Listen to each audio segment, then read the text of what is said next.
अंबरनाथमध्ये शनिवारी खासदार डॉक्टर श्रीकांत शिंदे यांनी विकास कामांचा पाहणी दौरा केला। त्यांच्या या दौऱ्यात त्यांच्या समवेत सहभागी झालेले कल्याण ग्रामीणचे आमदार राजेश मोरे हे गटार ओलांडताना पडल्याने त्यांचा हात मोडलाय। त्यांच्यावर मुंबईच्या लीलावती रुग्णालयात शस्त्रक्रिया करण्यात येणार असल्याची माहिती निकटवर्तीयांनी दिली आहे।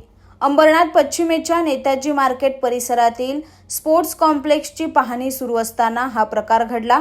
खासदार श्रीकांत शिंदे मैदानाच्या आतमध्ये पाहणी करत असताना आमदार राजेश मोरे हे मैदानाच्या बाहेरील बाजूस उभे होते।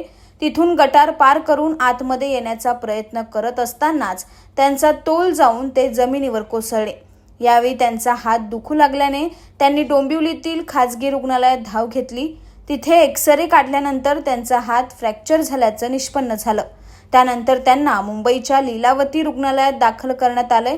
तिथे आज त्यांच्या हातावर शस्त्रक्रिया करण्यात येणार असल्याची माहिती निकटवर्तीयांनी दिली आहे। Bureau report, AB fast news, Ambernath.